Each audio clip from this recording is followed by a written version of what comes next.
Good morning बच्चों। Student, आज अपन नया टॉपिक स्टार्ट कर रहे हैं फ्लूइड मैकेनिक्स में। अभी तक अपन ने प्रेशर निकालना सीख लिया, मोनोमीटर पढ़ लिया, बैरोमीटर ट्यूब पढ़ ली। ठीक है, इसी सीरीज में अपन आज आगे पढ़ रहे हैं। कोई भी अपन को कंटेनर दे रखा है, उस कंटेनर में यदि अपन फ्लूइड भर देंगे, उस कंटेनर की जो वर्टिकल अपन की प्लेन सरफेस होती है या फिर हॉरिजॉन्टल प्लेन सरफेस होती है, उस पर अपन प्रेशर कैसे निकालेंगे और प्रेशर से अपन फोर्स कैसे निकालेंगे। तो नेक्स्ट टॉपिक है स्टूडेंट अपन का hydrostatic force on plane surface. ठीक है, तो hydrostatic force on plane surface, hydrostatic force on plane surface का मतलब है जैसे कि अपन का रूम है, इसको मैंने कंटेनर मान लिया, इस रूम में माना कि मैंने क्या लिक्विड भर दिया। तो लिक्विड अपन का दो तरीके से प्रेशर लगाता है, या तो इस हॉरिजॉन्टल सरफेस पर प्रेशर लगाएगा, या फिर ये जो अपन की वर्टिकल अपन की ये बॉल है, इस पर भी क्या करेगा, दीवार पर भी क्या करेगा, प्रेशर लगाएगा। ठीक है, तो ये अपन पढ़ने वाले हैं। तो उसमें पहला केस ले रहे हैं कि यदि इस रूम में अपन लिक्विड भर देंगे तो वर्टिकल सरफेस पर प्रेशर कितना लगाएगा। ठीक है, उस प्रेशर से फोर्स कितना लगेगा। ये तो मुझे पता है कि प्रेशर यदि पता लग जाएगा तो अपन फोर्स निकाल सकते हैं कैसे, प्रेशर इनटू एरिया करके। तो पहला इसमें अपन का वर्टिकल प्लेन सरफेस, क्या है vertical plane surface. Vertical plane surface मतलब ये जो वर्टिकल अपन की लंबवत जो अपन की दीवार है, इस पर मुझे क्या निकालना है, फोर्स निकालना है। ठीक है, तो देखो ये मैंने कंटेनर माना है। ठीक है, कंटेनर माना है, इस कंटेनर में मैंने रो लिक्विड का क्या भर दिया है, रो लिक्विड का मैंने भरा हुआ है क्या, सॉरी रो डेंसिटी का मैंने क्या लिक्विड भर दिया। इसकी आपको ये हाइट और ये विड्थ सब दे रखी है। ठीक है, तो आपसे बोला है कि आपको इस कंटेनर की ए बी सी डी जो अपन की वॉल है, ठीक है, सरफेस है, इस पर क्या निकालना है, फोर्स। तो क्वेश्चन आपका क्या बन जाएगा, देखो find out force on surface A B C D. ठीक है, ये अपन को निकालना है, surface A B C D पर क्या निकालना है अपन को, फोर्स। तो देखो मुझे एक बात पता है कि ये पूरा माना कि अपन का रूम है, इस पूरे रूम में मैंने लिक्विड भर दिया। तो मुझे एक बात बताओ कि लिक्विड के कारण यदि मैं इस वाली दीवार पर प्रेशर निकालना चाहूँ तो स्टूडेंट, तो मुझे बताओ प्रेशर यदि मैं इस वाली जगह पर निकालूंगा यहाँ पर, ठीक है, दीवार पर, तो मुझे बताओ इस वाली जगह पर जो लिक्विड अपन का प्रेशर लगाएगा कौन सा वाला लगाएगा, इस वाली जगह से जो ऊपर लिक्विड भरा हुआ है वो वाला लिक्विड। ठीक है, माना कि मैं यहाँ पर प्रेशर निकालूंगा तो बताओ इस वाली जगह पर प्रेशर कौन कौन लगाएगा, इस जगह से ऊपर जो अपन का लिक्विड भरा हुआ वो लिक्विड। ठीक है, यदि मैं बिल्कुल नीचे निकालूंगा तो बताओ बिल्कुल नीचे यदि मैं प्रेशर निकाल रहा हूँ तो उस जगह पर प्रेशर कौन लगाएगा, उस वाली जगह से ऊपर जो अपन का लिक्विड भरा हुआ वो वाला पूरा लिक्विड। तो एक बात यदि मैं देखूँ तो मुझे बताओ कि ये वाली जो अपन की ए बी सी डी जो अपन की बॉल है, वर्टिकल जो बॉल है, इस वर्टिकल बॉल पर जो अपन का प्रेशर लग रहा होगा वो कांस्टेंट होगा या फिर वेरी कर रहा होगा। क्योंकि इस वाली जगह यदि निकालूंगा तो देखो इसके ऊपर जो लिक्विड है वो लगाएगा, यहाँ पर निकालूंगा तो इसके ऊपर जो लिक्विड है वो लगाएगा। इस वाली जगह पर यदि मैं क्या निकालूंगा प्रेशर, तो इसके ऊपर जो लिक्विड है वो वाला लिक्विड प्रेशर लगाएगा। तो जब ऐसे केस में जब अपन का प्रेशर वेरी कर रहा होता है, कांस्टेंट नहीं होता है, ठीक है, तो उस केस को अपन क्या करते हैं, इंटीग्रेशन मेथड का यूज करते हैं। कौन से मेथड का, इंटीग्रेशन मेथड का। अब इंटीग्रेशन मेथड में अपन कैसे करते थे, सबसे पहले y पर जाके dy का स्मॉल एलिमेंट मानते थे, उस स्मॉल एलिमेंट पर अपन क्या निकालते थे, जो भी चीज अपन को निकालनी है, फोर्स प्रेशर, वो निकाल लेते थे। आपने मैथमेटिक्स में भी ऐसे खूब सारे क्वेश्चन किए होंगे।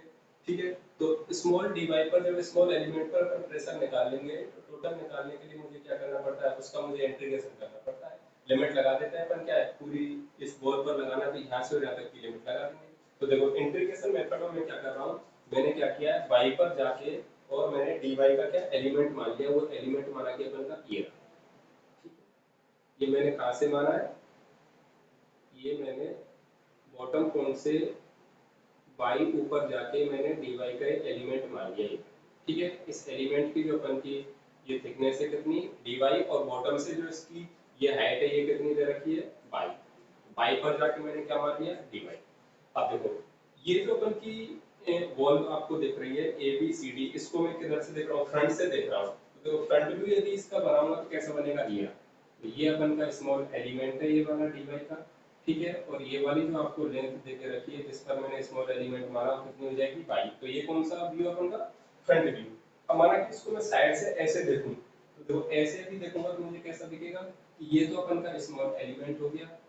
ठीक है, और स्मॉल एलिमेंट की जो थिकनेस आपको दे के रखी है कितनी, डी वाई, और ये वाली जो अपन की हाइट है ये कितनी होगी, वाई।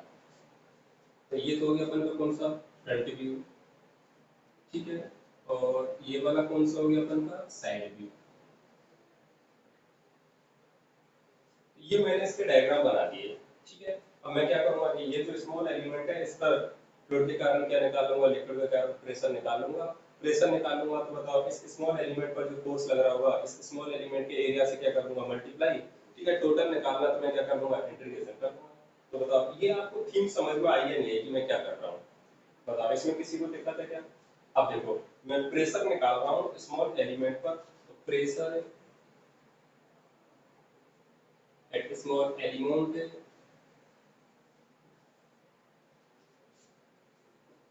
स्मॉल एलिमेंट जो है इस पर यदि प्रेशर निकालो तो बताओ इस एलिमेंट के ऊपर जो अपन का लिक्विड भरा होगा वही तो अपन का क्या लगाएगा प्रेशर लगाएगा।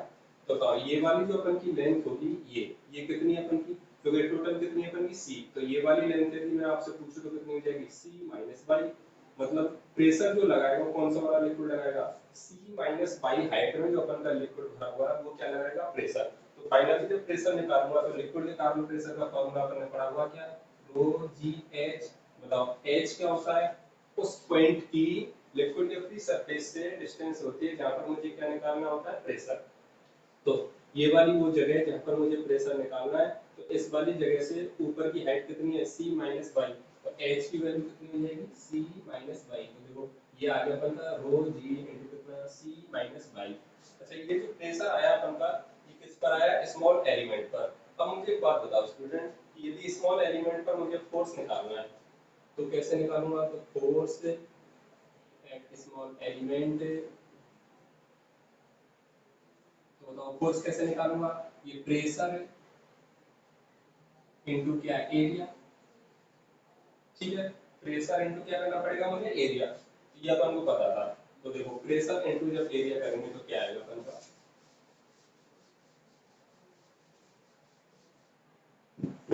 देखो बताओ स्मॉल एलिमेंट पर फोर्स निकाल रहे हैं तो फोर्स कैसा होगा स्मॉल होगा, स्मॉल फोर्स को मैं किससे बता रहा हूँ डीएफ से। प्रेशर की वैल्यू कितनी है रो जी इनटू कितना सी माइनस बाई, ठीक है। एरिया कितना है अपन का, एरिया कितना हो गया बताओ, बताओ एरिया किसका लेना है स्मॉल एलिमेंट का एरिया लेना है, ध्यान रखना क्योंकि फोर्स किस पर निकाल रहा हूँ स्मॉल एलिमेंट पर। स्मॉल एलिमेंट का एरिया कितना होगा, देखो इसकी ये लेंथ कितनी है स्मॉल एलिमेंट की बी और थिकनेस कितनी है डी बाई, तो इसका जो एरिया हो गया वो कितना हो गया अपन का बी इनटू कितना डी बाई। तो ये हो गया अपन का स्मॉल एलिमेंट का क्या एरिया। अब देखो अपन ने स्मॉल एलिमेंट पर फोर्स निकाल लिया, पर मुझे तो क्या करना है कि जो वर्टिकल बॉल है एबीसीडी इस पर टोटल फोर्स निकालना है। तो टोटल फोर्स यदि निकालना है तो कैसे निकालेंगे, एफ टोटल इस पर एबीसीडी पर, तो कैसे निकालना पड़ेगा इंटीग्रेशन मुझे करना पड़ेगा, ठीक है। तो इंटीग्रेशन यदि करना पड़ेगा तो इंटीग्रेशन किसका करना पड़ रहा है, rho G into B C minus by into कितना डी बाई, इसका मुझे क्या करना पड़ेगा इंटीग्रेशन, ठीक है।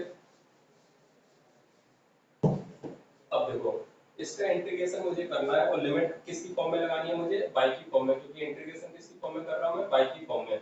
तो बताओ y कहां से कहां तक चेंज होगा, देखो ये वाला एलिमेंट मैं यहां पर भी ले सकता हूं और सबसे ज्यादा ऊपर यदि लेना चाहूं तो कहां पर लूंगा यहां पर। तो लिमिट यदि लगाऊंगा तो मुझे बताओ लिमिट कहां से कहां तक लग रही है, y कहां से कहां तक चेंज हो रहा है, इस वाली जगह पर y यदि देखो तो कितना 0 और यहां पर यदि देखो तो y की वैल्यू किसके बराबर हो जाएगी c के बराबर। तो ये लिमिट जो लग गई है प्रति कितने से कितने तक लग गई 0 से और c तक। तो एक बार आप इसको देखो, ठीक है। और इंटीग्रेशन खुद से कीजिए, यदि इंटीग्रेशन नहीं हो रहा है तो फिर मेरा सॉल्यूशन देखना है। अब देखिए बताओ इसका इंटीग्रेशन यदि मैं करूंगा तो इसका इंटीग्रेशन कितना आ रहा है, बताओ c माइनस बाई को मैंने कोई c माइनस बाई को मैंने एक नया कांस्टेंट मान लिया क्या t। इंटीग्रेशन करना आपने सीखा कैसे करते हैं, अब इसका दोनों तरफ डिफरेंशिएशन करूंगा तो c तो कांस्टेंट है इसका कितना हो गया 0, ठीक है।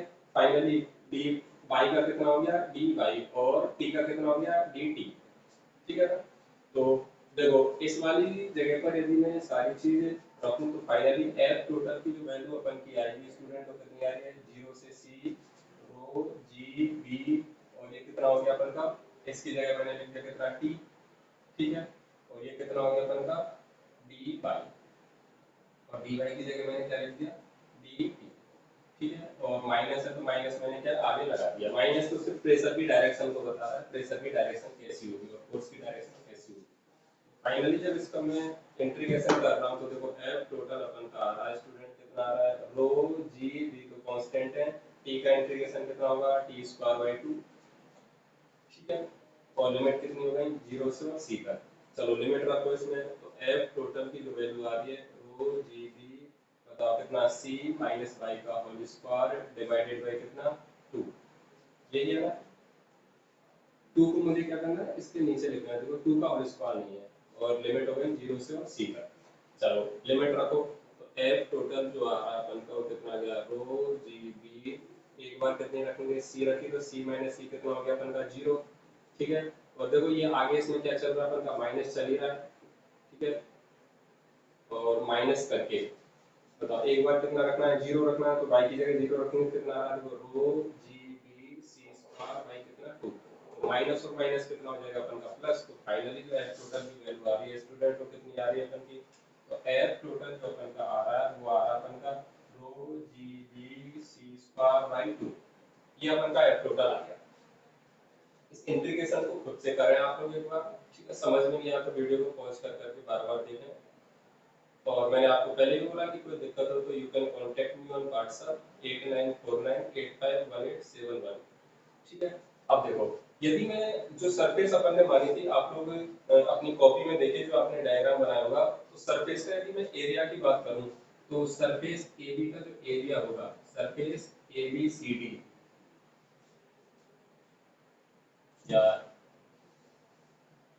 ऐसे लिखूं, area of surface A B C D कितना होगा अपन का, देखो ये वाली लेंथ कितनी थी बी, और ये कितनी थी सी, तो एरिया जो होगा उसका कितना हो जाएगा, बी सी। तो इसको मैं क्या लिख सकता हूँ, एरिया लिख सकता हूँ। एरिया को किससे बता रहा हूँ मैं, ए से।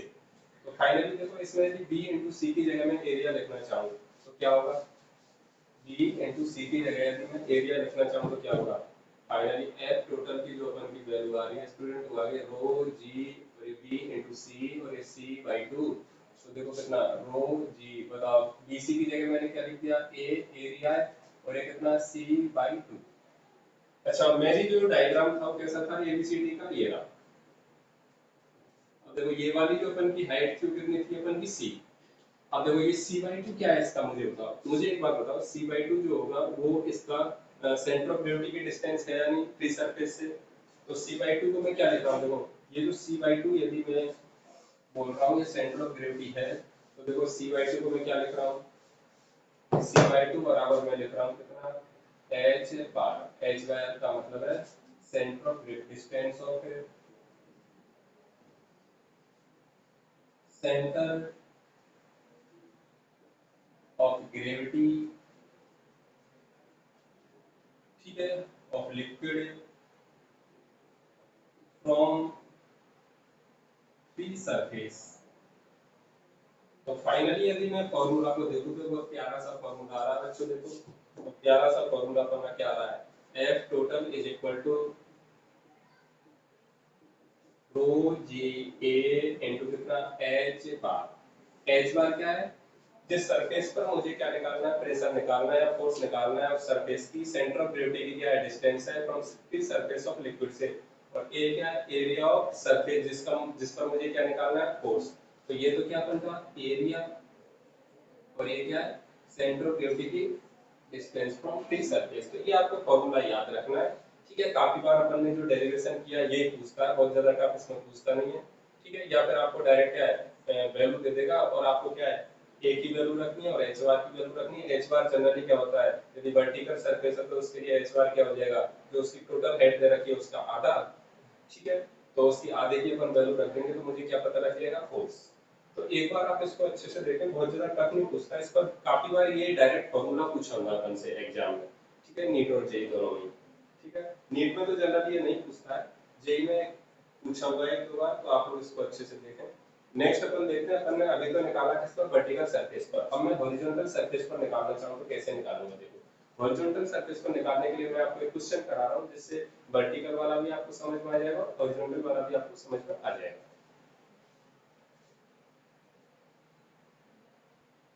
देखो एक क्वेश्चन देखिए, आपको रेक्टेंगुलर आयताकार क्या दे रखा है, कंटेनर दे के रखा है, उसकी आपको हाइट विड्थ, ठीक है, सारी चीजें आपको दे के रखी है।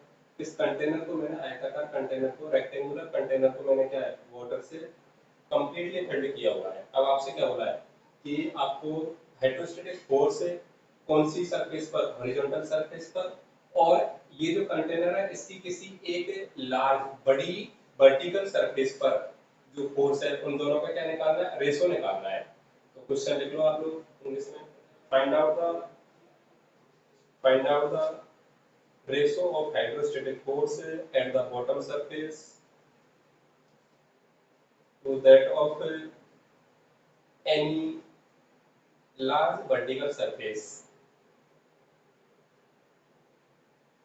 किसी क्षैतिज सतह पर हाइड्रोस्टेटिक फोर्स एवं ऊर्ध्वाधर सतह पर लार्ज ऊर्ध्वाधर सतह पर हाइड्रोस्टेटिक फोर्स का अनुपात ज्ञात कीजिए। ठीक है, अब अपन करते हैं। इधर देखिए, अच्छा हॉरिजॉन्टल सरफेस की बात कर रहा है, बॉटम सरफेस की भी बात कर रहा है, तो बॉटम सरफेस तो कौन सा हो गया अपन का, ये। ध्यान से देखो, ये बना की रूम है, ठीक है, रूम की वो क्या है, अपर हॉरिजॉन्टल सरफेस है, और ये वाली कौन सी है, लोअर हॉरिजॉन्टल सरफेस है, और ये साइड क्या होगा उसकी वर्टिकल सरफेस। तो आपसे पूछा कि एक तो जो अपन की बॉटम हॉरिजॉन्टल सरफेस है इस पर आपको क्या निकालना है, हाइड्रोस्टेटिक फोर्स। ठीक है, और एक जो इन वर्टिकल सरफेस में से जो बड़ी वाली सरफेस है उस पर क्या निकालना है आपको, हॉरिजॉन्टल सॉरी हाइड्रोस्टेटिक फोर्स निकालना, और इन दोनों का क्या निकालना है, रेशो। तो सबसे पहले तो मैं निकाल रहा हूँ हॉरिजॉन्टल सरफेस पर फोर्स ऑन हॉरिजॉन्टल सरफेस, या फिर बॉटम हॉरिजॉन्टल सरफेस, क्योंकि बॉटम पर अपन से पूछा है। तो force on bottom horizontal surface, तो बॉटम हॉरिजॉन्टल सरफेस पर यदि फोर्स निकालूंगा स्टूडेंट तो कितना आएगा, देखो अपन का। अच्छा मुझे बताओ, ऐसी कंडीशन है, ये वाली अपन की बॉटम हॉरिजॉन्टल सरफेस है, इसमें पूरा अपन ने क्या लिक्विड भर के रखा है। मुझे बताओ बॉटम में किसी भी पॉइंट पर यदि मैं लिक्विड के कारण फोर्स निकालूंगा तो कितना होगा, रो जी एच।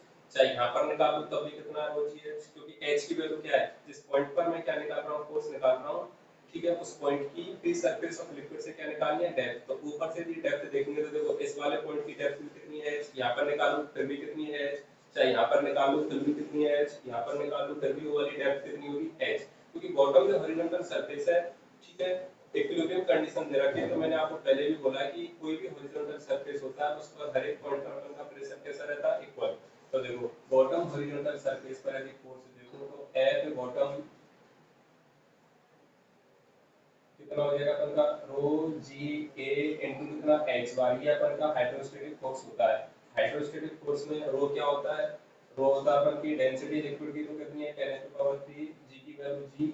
जिस सरफेस पर मुझे निकालना उसका एरिया बताओ, इस वाले बॉटम सरफेस पर निकालना, तो इसका एरिया कितना होगा अपन का, ये वाली हाइट है, सो ये वाली लेंथ इनटू क्या, ये वाली लेंथ, तो ये वाली लेंथ कितनी है 1, तो एरिया कितना हो जाएगा अपन का 2 × 1। मतलब एच बार का मतलब क्या है, ये जो अपन का बॉटम सरफेस दिया हुआ है इसका सेंटर ऑफ ग्रेविटी यहाँ पर है, ठीक है, और उस पॉइंट की फ्री सरफेस ऑफ लिक्विड से क्या डिस्टेंस तो होगा, इसका सेंटर ऑफ ग्रेविटी कहाँ पर होगा, बीचों बीच में। तो बीचों बीच में यदि होगा सरफेस पर तो उसकी वहां से डिस्टेंस कितनी हो जाएगी, इससे रूम की हाइट के बराबर।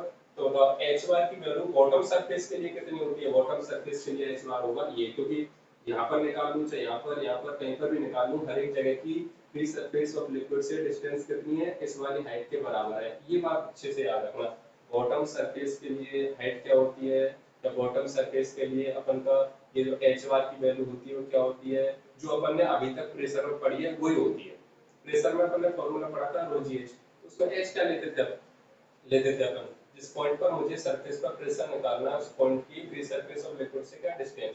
तो बॉटम सरफेस के लिए एच अपन का वही होता है, ठीक है। सिर्फ क्या किया, देखो रो जी एच को मैंने एरिया से मल्टीप्लाई कर दिया तो क्या निकल के आ गया अपन का फोर्स। सिंपल सी बात है, बताओ एच बार की वैल्यू कितनी है 2, क्योंकि बॉटम सरफेस के लिए यदि निकालूंगा तो एच बार कितना होगा, इस हाइट के इक्वल। दूसरा क्या देखो वर्टिकल सरफेस के लिए, और वर्टिकल सरफेस और वर्टिकल सरफेस बताओ, वर्टिकल सरफेस जो भी कौन सा लेना है, लार्ज वाला, तो लार्ज वाला कौन सा होगा, ये वाला वर्टिकल सरफेस होगा, ये वाला। तो देखो बड़ा वाला वर्टिकल सरफेस कौन सा, ये। तो इस वाले वर्टिकल सरफेस के लिए यदि फोर्स निकालूंगा तो एफ वर्टिकल कितना हो जाएगा अपन का, ये हो जाएगा वो रो जी ए इनटू कितना एच बार, रो की वैल्यू कितनी है 10⁻³ जी की वैल्यू कितनी है 10। अच्छा जिस सरफेस पर मुझे निकालना उसका एरिया कितना है, 2 × 2, तो कितना हो गया 2 × 2। एच बार की वैल्यू कितनी है बताओ। ये वर्टिकल सरफेस है तो इसकी सेंटर ऑफ ग्रेविटी कहां पर होगी, यहाँ पर बीच में कहीं, और इसकी फ्री सरफेस ऑफ लिक्विड से डिस्टेंस देखो तो कितनी हो जाएगी, 1 हो जाएगी। वैसे भी अपन की कितनी आई थी c/2, तो c/2 मतलब हाइट का आधा, तो कितना हो गया अपन का 2/2। तो फाइनली ये आ गया अपन का, ठीक है 1 हो जाएगा ये, तो ये आ गया 10⁴ into कितना 4। रेशो निकालना है, इन दोनों का आप लोग रेशो निकाल लो, वही क्या अपन का आंसर है। तो बताओ इसमें किसी को दिक्कत है क्या? तो एक बार इसको अपने मन से कीजिए, अच्छे से समझिए, तो दोनों में आपको डिफरेंस समझ में आना चाहिए कि वर्टिकल सरफेस पर कैसे निकालते हैं और हॉरिजॉन्टल सरफेस पर कैसे निकालते हैं। तो फिर से मैं बोल रहा हूँ, हॉरिजॉन्टल सरफेस पर फोर्स निकालने के लिए क्या करना है, जैसे अभी तक अपन प्रेशर निकालते आ रहे थे रो जीएस से, ऐसे अपन को प्रेशर निकाल देना है और उस सरफेस के एरिया से क्या कर देना अपन को मल्टीप्लाई। और वर्टिकल सरफेस पर निकालना तो कैसे करना है, रो जी ए इनटू क्या एच बार, एच बार क्या होता है आधी distance free surface of liquid से। ठीक है, आगे देखिए नेक्स्ट टॉपिक अपन का बुओयेंसी फोर्स। तो स्टूडेंट देखिए बुओयेंसी फोर्स क्या होता है, पहले आप लोग एक बार डेफिनेशन लिखिए। When a body is immersed in a fluid, an upward force is exerted by the fluid on the body. This upward force is equal to the fluid displaced by the body and is called the force of buoyancy. Important चीज है, बहुत बढ़िया example से मैं आपको समझाऊं। आपने कभी सभी देखा होगा कि आप लोग पानी में या फिर तालाब में या समुद्र में, ठीक है सी में, लकड़ी का कोई ऑब्जेक्ट आप उसमें छोड़ दीजिए तो आपको पता लगेगा कि वो जो लकड़ी का ऑब्जेक्ट है वो पानी में नीचे डूबता नहीं है, वो क्या करता है ऊपर फ्लोट करता है, तैरता है। वो तैरता क्यों अपन का, वो तैरता है इसलिए क्योंकि जितना नॉर्मल फोर्स बॉडी लगा रही है उतना ही फोर्स कौन लगा रहा है उस बॉडी पर, पानी। पानी जो बॉडी पर फोर्स लगा रहा है, ठीक है अपोजिट डायरेक्शन में नॉर्मल फोर्स की, mg की अपोजिट डायरेक्शन में जो पानी फोर्स लगा रहा है, पानी जनरली किधर फोर्स लगा रहा है ऊपर की तरफ, तभी तो वो अपन का क्या कर रहा है लकड़ी का जो ब्लॉक है वो तैर रहा है। तो पानी जो फोर्स लगा रहा है बॉडी पर, उस फोर्स को अपन बोल रहे हैं क्या, बुओयेंसी फोर्स। घर में भी आपने एग्जांपल देखा हो, जो अपन का प्लास्टिक का टब होता है, ठीक है पानी भरने का, उस प्लास्टिक के टब को आप लोग यदि पानी भर के पानी में छोड़ दें तो आपको पता लगेगा वो तैरेगा, वो डूबता नहीं है। वो भी क्यों तैरता है, वैसे तो क्या है डूबना चाहिए, क्यों डूबना, जबकि आप सिक्का को यदि अपन का जो कॉइन होता है उस कॉइन को यदि पानी में छोड़ेंगे तो तैरता है क्या, नहीं तैरता, वो किधर चला जाता है नीचे।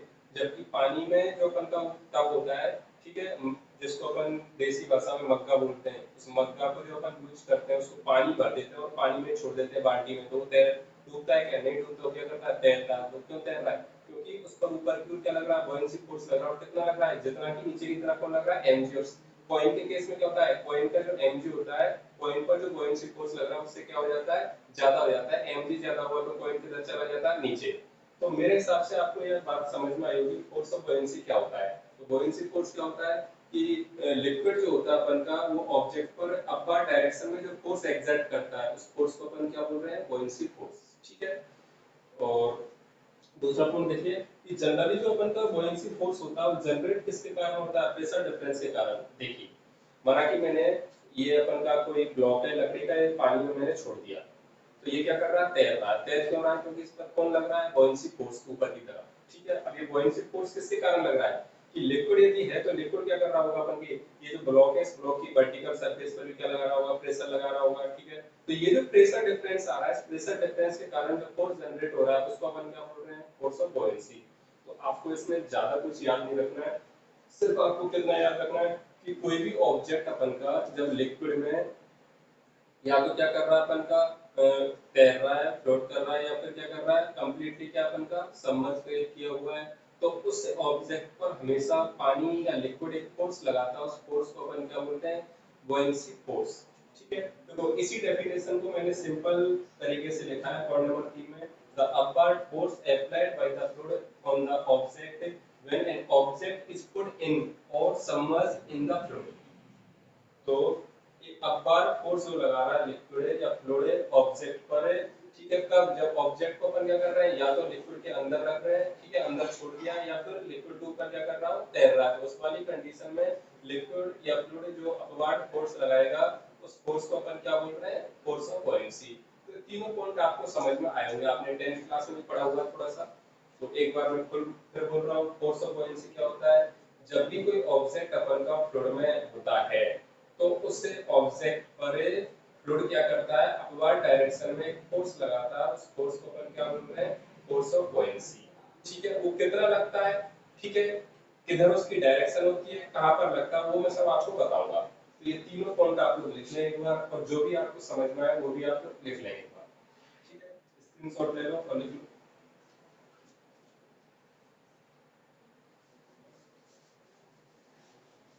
नेक्स्ट पॉइंट लिखो, direction of buoyancy force. Direction of buoyancy force.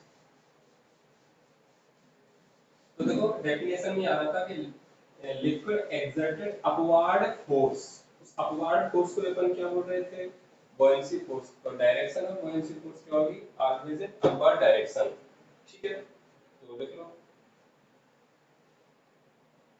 Direction of buoyancy force is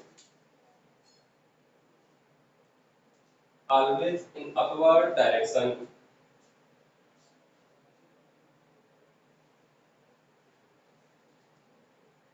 अगला पॉइंट को, mathematical formula of a buoyancy force.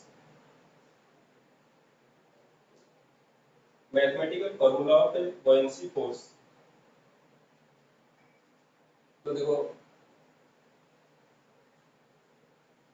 Buoyancy force का जो अपन का मैथमेटिकल फॉर्मूला होता है, ठीक है, ये आपको याद रखना है। इसकी पूरा कैलकुलेशन होती है, पर वो अपन के ज्यादा काम की है नहीं, तो अपन को तो क्या फॉर्मूला याद रखना है। ये फॉर्मूला होता है अपन का, रो लिक्विड, मतलब जिस लिक्विड के कारण क्या लगाया जा रहा है अपन का फोर्स, उसकी क्या density, into V displace, into V displace, into क्या जी। रोयल क्या अपन का, density of liquid,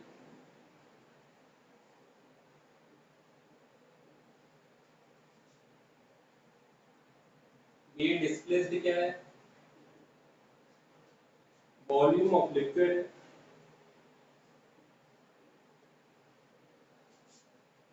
volume of liquid is displaced by an object।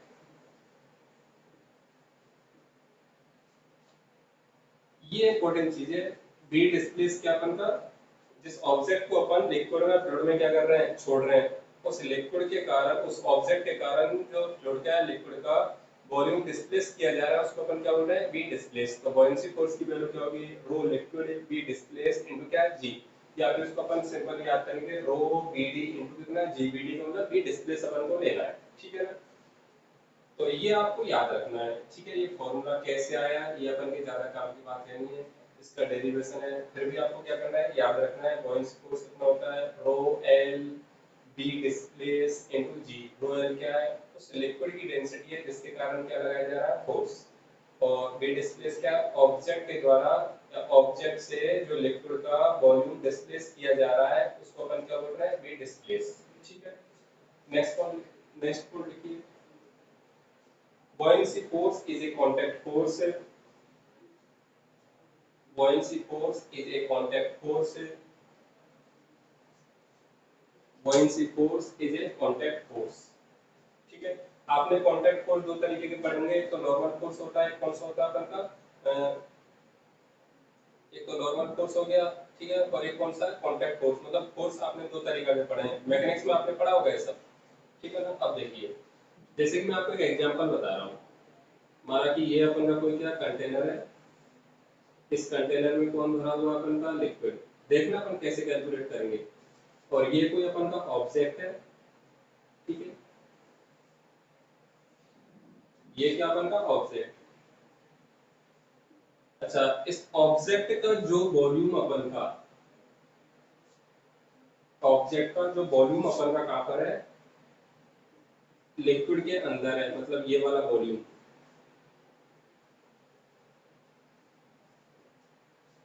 Volume of liquid, sorry, volume of object in liquid.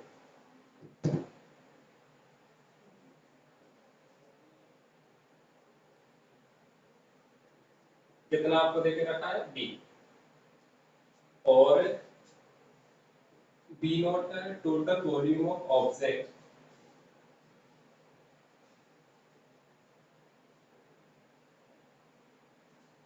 रो आपको लिक्विड की density देके रखी है, अब देखो, ऐसा माना कि ये अपन का क्या है, बोर्ड का ब्लॉक है, इसको मैंने कंटेनर में क्या छोड़ दिया, हमें तैर रहा है। तैर क्यों रहा है, क्योंकि बोर्ड का जो नीचे की तरफ mg लग रहा है, उतना ही ये अपन का जो लिक्विड है वो ऊपर की तरफ क्या लगा रहा है, बॉयंसी फोर्स। ठीक है, क्या लगा रहा है, बॉयंसी फोर्स। तो वो जो बॉयंसी फोर्स होगा अपन का, उसकी जो वैल्यू होगी उसको मैं दिखा रहा हूँ एफ बी से। एफ बी मतलब बॉयंसी। वो कितना होता है, rho liquid B displace into कितना जी, बताओ लिक्विड की डेंसिटी कितनी दी है, रो बी डिस्प्लेस जो, अच्छा बी डिस्प्लेस कौन सा होगा, देखो ये जो ऑब्जेक्ट है, ये जितना इस लिक्विड के अंदर होगा उतना वॉल्यूम को तो क्या करेगा, ये डिस्प्लेस करेगा लिक्विड के को। दोबारा से देखना, ये जो ऑब्जेक्ट है, इस ऑब्जेक्ट का जितना वॉल्यूम इस लिक्विड या फ्लूइड के अंदर है, उतने ही वॉल्यूम को क्या करेगा, ये डिस्प्लेस करेगा। ठीक है, तो बताओ इस लिक्विड का, इसे सॉरी इसे ब्लॉक का या फिर इस ऑब्जेक्ट का कितना वॉल्यूम लिक्विड के अंदर है, बी के बराबर। ठीक है, इसका मतलब इसने खुद को अंदर ले जाने के लिए इस वाली जगह के पानी को क्या किया होगा, लिक्विड को क्या किया होगा, डिस्प्लेस किया होगा। तो बताओ डिस्प्लेस लिक्विड की वैल्यू कितनी हो गई, बी। तो यहाँ से मेरे एक बात ये भी समझ में आएगी, ऑब्जेक्ट का जितना वॉल्यूम लिक्विड या फ्लूइड के अंदर होता है, उसी वॉल्यूम को अपन क्या बोलते हैं, डिस्प्लेस लिक्विड। लिख लो एक बार। ठीक है, ऑब्जेक्ट का जितना वॉल्यूम लिक्विड के अंदर होता है, ठीक है, उसी वॉल्यूम को अपन क्या बोलते हैं, डिस्प्लेस्ड लिक्विड। ठीक है ना, तो देखो एफबी की जो वैल्यू आ रही है अपन की, वो आ गई, रो बीडी की वैल्यू कितनी है, बी, और ये जी तो अपन का है ये, तो ये क्या आ गया अपन का एफबी। अब इंपॉर्टेंट चीज है स्टूडेंट, ये एफबी लगेगा कहां पर, तो देखो एफबी की डायरेक्शन तो होती है कहां पर, अपवर्ड डायरेक्शन में, ऊपर की तरफ। अच्छा ऊपर की तरफ वो यहाँ पर लगेगा, यहाँ पर लगेगा, यहाँ पर कहां पर लगेगा, वो बात मेरी समझ में नहीं आ रही है। तो देखो ये जो बॉयंसी फोर्स होता है, ये हमेशा कहां पर लगता है, सेंटर ऑफ बॉयंसी पर लगता है। कहां पर लगता है, centre of buoyancy. Centre of buoyancy कहां पर होता है, कि ये जो डिस्प्लेस लिक्विड होता है, इसकी जो सेंटर ऑफ ग्रेविटी होती है या इसका सेंटर ऑफ मास होता है, वहां पर उस वाली जगह को अपन क्या बोलते हैं, सेंटर ऑफ ग्रेविटी। तो ये जो अपन का बॉयंसी फोर्स है कहां पर लग रहा है, ये लग रहा है, और इसी को अपन बोलते हैं सेंटर ऑफ बॉयंसी। क्या बोलते हैं इसको अपन, सेंटर ऑफ बॉयंसी। ठीक है, तो ये डायग्राम बना के सब लिख लो, फिर नीचे मैं एक लाइन लिखा रहा हूँ, नोट डाल के लिखो। देखो buoyancy force है always act buoyancy force है always act at the center of buoyancy at the center of buoyancy, नीचे लिखो center of buoyancy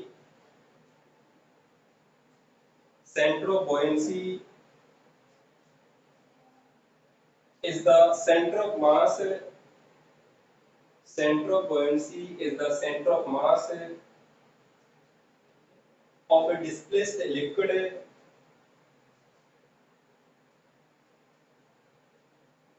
of a displaced liquid by an object or body.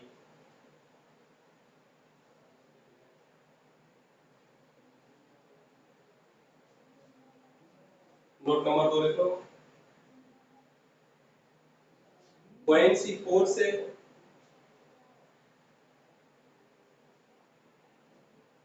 is always equal to, buoyancy force is always equal to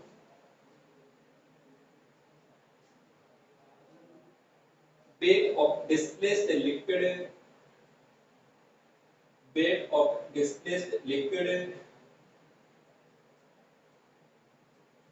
by an object or body.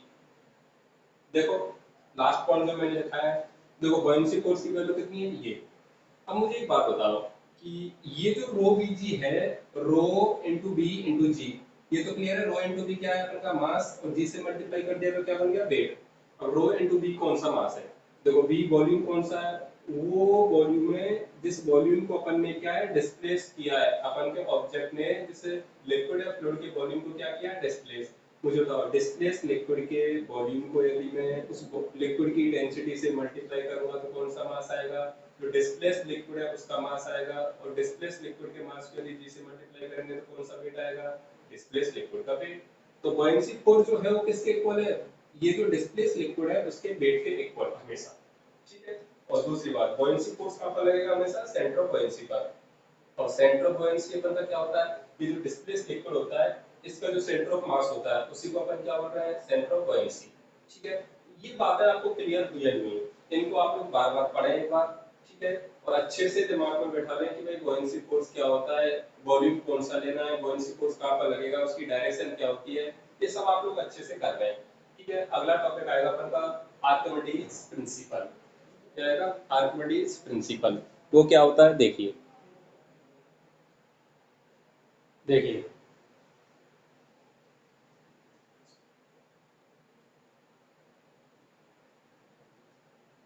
इधर देखिए आप लोग,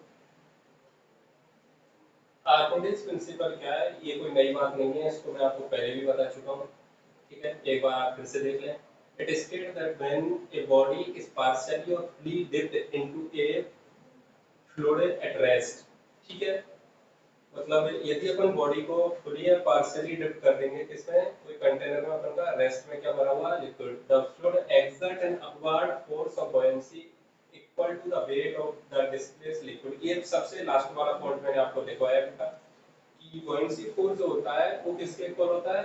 जो fluid अपन displace कर रहे हैं उसके वेट के इक्वल। जैसे कि देखो, माना कि ये कोई अपन का एक कंटेनर है। ठीक है, इसमें अपन ने क्या है? फ्लूइड भर के रखा है। फ्लूइड जो भर के रखा है उसकी डेंसिटी कितनी है? रो एम। और ये कोई अपन का ऑब्जेक्ट है। अब मुझे एक बात बताओ कि ये यदि ऑब्जेक्ट है तो इस वाले ऑब्जेक्ट का कौन सा पोर्शन अपन का लिक्विड के अंदर है, फ्लूइड के अंदर है? ये वाला। ठीक है, ये जो पोर्शन है जो अपन का फ्लूइड या लिक्विड के अंदर है, उसकी आपको वॉल्यूम देके रखी कितनी? वीटी। ये क्या है? वॉल्यूम ऑफ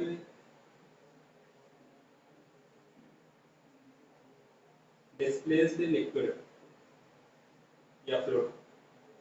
तो मुझे बताओ, अब ये कंडीशन है, मैंने पार्शियल इसको क्या किया है? इमर्ज किया है, डिप किया है। तो मुझे बताओ ये क्या करेगा अपन का ऐसी कंडीशन में कि इसका नीचे की तरफ तो क्या लग रहा होगा? वेट लग रहा होगा। किसका? इस ऑब्जेक्ट का। मैं ऑब्जेक्ट का मास मान लेता हूँ कितना? एम। ये एम क्या है? Mass of object. बताओ इसका जो वेट mg लगेगा वो कहाँ पर लगेगा? इस ऑब्जेक्ट का जो सेंटर ऑफ मास होगा वहां पर लगेगा। मैंने मान लिया ऑब्जेक्ट का जो सेंटर ऑफ मास हो कहाँ पर है? ये रहा। तो इधर तो कौन लग रहा है अपन का? mg। ध्यान से रखना, ये क्या है? सेंटर ऑफ मास किसका? ऑब्जेक्ट का। अच्छा मुझे बताओ, लिक्विड के कारण जो फोर्स लगेगा कौन सा होगा? Buoyancy force. तो बॉयंसी फोर्स तो कहाँ पर लगेगा? सेंटर ऑफ बॉयंसी पर। सेंटर ऑफ बॉयंसी क्या होता है कि ये जो डिस्प्लेस लिक्विड होता है इसका सेंटर ऑफ मास होता है, उसको अपन क्या बोलते हैं? Centre of buoyancy. तो सेंटर ऑफ बॉयंसी कहीं कहाँ पर है? ये रहा। ऐसे अपन का कौन सा लग रहा है? ये एफ बी। और इसको अपन बोलते हैं centre of buoyancy. Centre of buoyancy क्या होता है? डिस्प्लेस लिक्विड का जो अपन का सेंटर ऑफ मास होता है उसको अपन क्या बोलते हैं? Centre of buoyancy. अब मुझे बताओ ये जो बॉयंसी फोर्स है ये कितना होगा? Rho liquid B displace into कितना जी। और ये क्या होता है अपन का? Weight of displace liquid. इसी को अपन क्या बोलते हैं? Weight of displaced liquid. अब स्टूडेंट मुझे एक बात बताइए, माना कि ये ऑब्जेक्ट अपन का इस लिक्विड में फ्लूइड में क्या करे? फ्लोट करे, तैरे। मतलब ये नीचे की तरफ है, डूबता नहीं है इसमें। तो वो कौन सी कंडीशन होगी जिसमें ये अपन का जो ऑब्जेक्ट है ये इस फ्लूइड में या लिक्विड में क्या करे? तैरता हो। तो उसके लिए क्या होना चाहिए? जितना mg नीचे लग रहा है उतना ही लिक्विड के कारण क्या लगना चाहिए? ऊपर की तरफ फोर्स लगना चाहिए। तो तैरने के लिए या फ्लोट करने के लिए ये बॉयंसी फोर्स किसके इक्वल होना चाहिए? mg के इक्वल। तो स्पेशल केस में आप लोग ले लेना, स्पेशल केस क्या अपन का? For floating F B is equal to क्या होगा अपन का? M G. एम क्या है अपन का? ये जो ऑब्जेक्ट है इसका मास। ठीक है, तो ये तैरेगा कब? ये ऑब्जेक्ट तैरेगा कब लिक्विड में? जब बॉयंसी फोर्स किसके इक्वल हो जाएगा अपन का? वेट ऑफ ऑब्जेक्ट के इक्वल। उस वाली कंडीशन में क्या करेगा? तैरेगा। यदि अपन का ये वेट ऑफ ऑब्जेक्ट ज्यादा हो जाएगा बॉयंसी फोर्स से, तो मुझे एक बात बताओ कि ये जो अपन का है ऑब्जेक्ट ये क्या करेगा? नीचे डूब जाएगा। क्या करेगा? नीचे डूब जाएगा। तो ये कंडीशन आपको समझ में आई नहीं है। तो आर्किमिडीज प्रिंसिपल कुछ भी नहीं है। आर्किमिडीज प्रिंसिपल क्या वो ऐसा बता रहा है कि बॉयंसी फोर्स जो है वो किसके इक्वल होता है? अपन का वेट ऑफ डिस्प्लेस्ड लिक्विड के इक्वल। तो इसमें किसी को दिक्कत हो तो मुझे बताओ। ठीक है, तो ये लिख लो। अगला टॉपिक डालो, principle of floating. Principle of floating के बारे में मैं आपको बता चुका हूँ। यहाँ पर देखो ये स्पेशल केस डाल के यदि अपन का buoyancy फोर्स से वेट ऑफ ऑब्जेक्ट के इक्वल हो जाएगा, उस वाली कंडीशन में ऑब्जेक्ट क्या करेगा, फ्लोट करेगा। ठीक है, फिर भी मैं अलग से लिखा देता हूँ, तो अगर डाल दो प्रिंसिपल ऑफ फ्लोटिंग।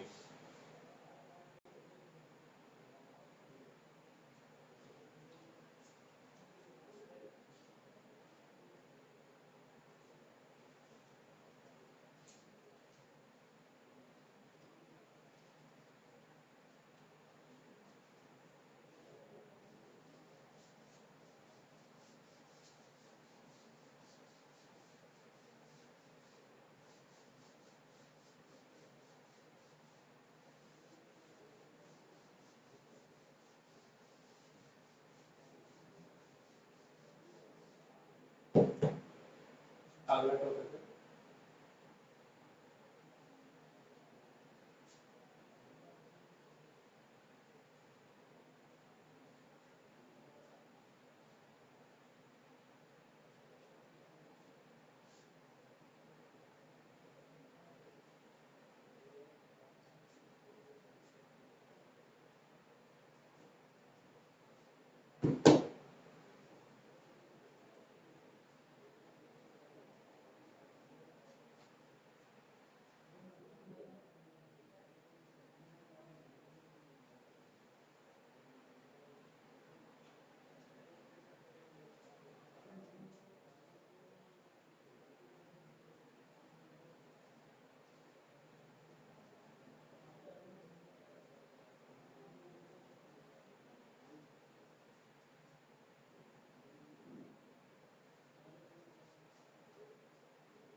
देखिए प्रिंसिपल ऑफ फ्लोटिंग क्या बनता।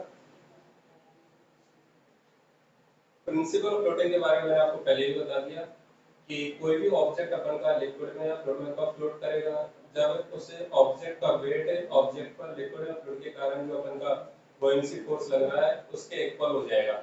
ठीक है, तो वही बात इसमें लिखी देखो, according to this principle when a body is emerged partially. हाँ, एक बात सुन लो, बॉडी फ्लोट कब करेगी, जब उसको कैसे इमर्ज करेंगे, कैसे इमर्ज होगी, वो पार्शियली। यदि कंप्लीटली इमर्ज हो जाएगी तो अपन की क्या करेगी, वो डूब जाएगी। तो partially it will in equilibrium when weight of the body is equal to weight of the fluid displaced। weight of the fluid displaced को क्या बोलते हैं अपन, buoyancy force। ठीक है, तो याद रख लो ये कब होगा, इक्विलिब्रियम की कंडीशन होगा ये। ठीक है, कब, इक्विलिब्रियम की कंडीशन, मतलब अब इक्विलिब्रियम की कंडीशन में क्या बॉडी तैर रही है। ठीक है, तो इन इक्विलिब्रियम कंडीशन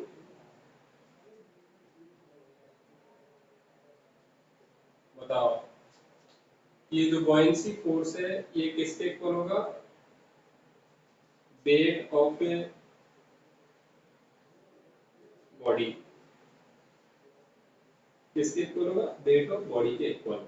तो जब भी बॉडी अपन की तैर रही है, फ्लोट कर रही है, तो अपन को बुओयेंसी फोर्स को किसके इक्वल करना है, उस बॉडी के वेट के इक्वल। ठीक है, तो इसको आप लोग अच्छे से करें, इस पर नेक्स्ट लेक्चर में अपन क्या करेंगे, क्वेश्चन करेंगे। ठीक है, ये जेईई और नीट के रेस्पेक्ट के लिए क्या है, उसके लिए क्या बहुत अच्छा टॉपिक है, इससे काफी सारे क्वेश्चन पूछे जाते हैं, तो आप लोग इसको अच्छे से करें। ठीक है, और नेक्स्ट लेक्चर में अपन इस पर क्या कुछ न्यूमेरिकल करेंगे, और आप लोग कोई प्रॉब्लम हो तो मेरे व्हाट्सएप नंबर पर कांटेक्ट कर सकते हैं। ठीक है, और अच्छे से पढ़ाई करें, नोट्स बहुत अच्छे से बनाएं, जो भी चीज़ें आपको समझ में आ रही हैं उनको अपने मन से ज़रूर लिखें। ठीक है, थैंक यू।